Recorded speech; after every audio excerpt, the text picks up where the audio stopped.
And Congressman Steve Cohen joins us now live by phone from Washington. Congressman, are you there? Good morning. Good morning. Good morning. We were talking about the debt ceiling issue. For the average taxpayer out there, Congressman, what could this possibly mean for him or her? Well, what it means is that the United States government will pay its debts, which, like any nation should and any individual should.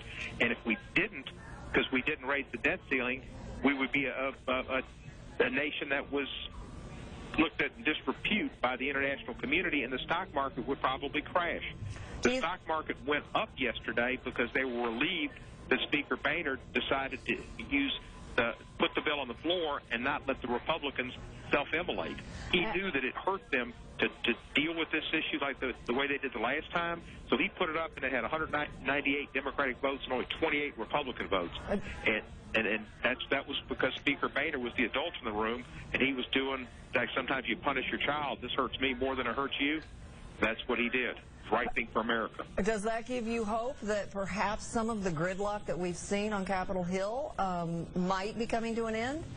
No, because he didn't have his caucus with him. And his caucus, some of them are saying, oh, it's not Boehner's fault, it's still Obama's fault. But, I'm afraid Speaker Boehner's going to have problems with keeping his speakership next term. And he's already put immigration reform off because of his caucus. That's off the burner, and that's something the Chamber of Commerce and the business community want. Need more workers and people out of the shadows and into where they can pay taxes and advance to their highest abilities and not have to hide from the authorities. I don't see where we're going to have too much to do, but I think Speaker Boehner's to be commended for doing the right thing for the country and really the right thing for his party. Congressman, a lot of other issues we want to definitely talk with you about this morning. Also, we know that you've been very outspoken on the issue involving marijuana and marijuana prohibition. You had a lot of comments just this week about that issue. Yes.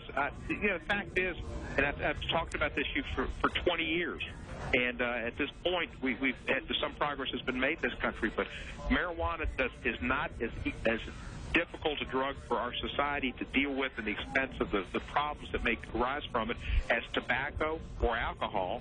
And as far as deaths, tobacco has more deaths too than alcohol, but heroin, and we saw that with Philip Seymour Hoffman. I've encouraged the White House and the Congress and everybody else I can to emphasize enforcement on meth and crack and heroin and not on marijuana, because it's just we have limited priorities. And when we spend time working on marijuana and incarcerating people, taking away their liberties, we also take away from people an inordinate amount of which are African American, not because they smoke marijuana more, but because they're arrested 4 times more and prosecuted, convicted 4 times more.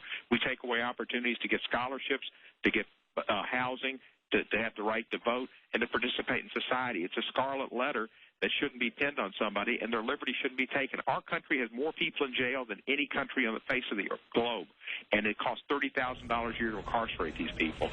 And so I think that we should be – I've encouraged the president to use his commutation power, which he's starting to do, and I've been doing this for over a year now, to release people who are nonviolent offenders, who may be sentenced to life sentences because of the past laws. Judges have spoken against them in the sentencing and said they hated to do it, but because they have mandatory minimums, we're spending $30,000 and ruining the lives and keeping people from their loved ones, but it's unnecessary. Congressman, let me break in here real quick because we want to touch on something really close to home. You worked very long and hard to get a lottery passed for Hope Scholarship money.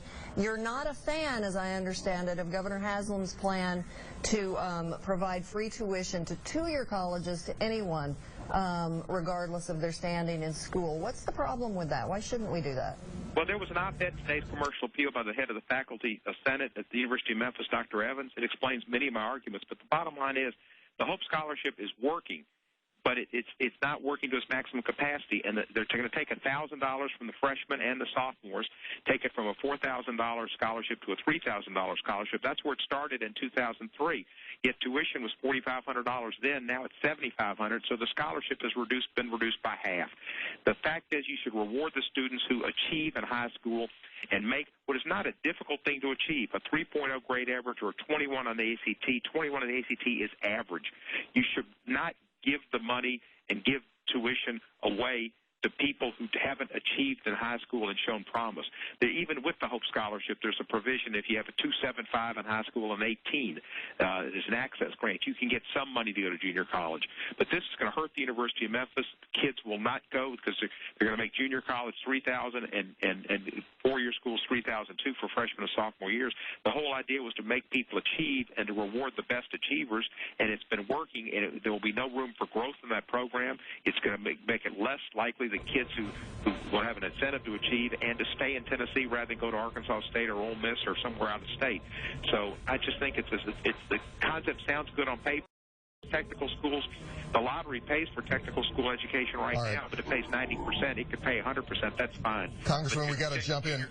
We got to jump in right here. We are unfortunately running out of time, but we do want to mention another event that you are involved in. You will be launching the Memphis Health Series next week with a panel on racial disparity in breast cancer outcomes. There's the information right there on your screen. It's tomorrow, Thursday, at the Church Health Center on Union at 10 o'clock. We hope people come out. The morbidity rate between African Americans and Caucasians on breast cancer is the greatest difference in the country is in Memphis. That needs to stop. All right, have a safe flight, Congressman. We know he's trying to catch the last plane out to Memphis. For sure.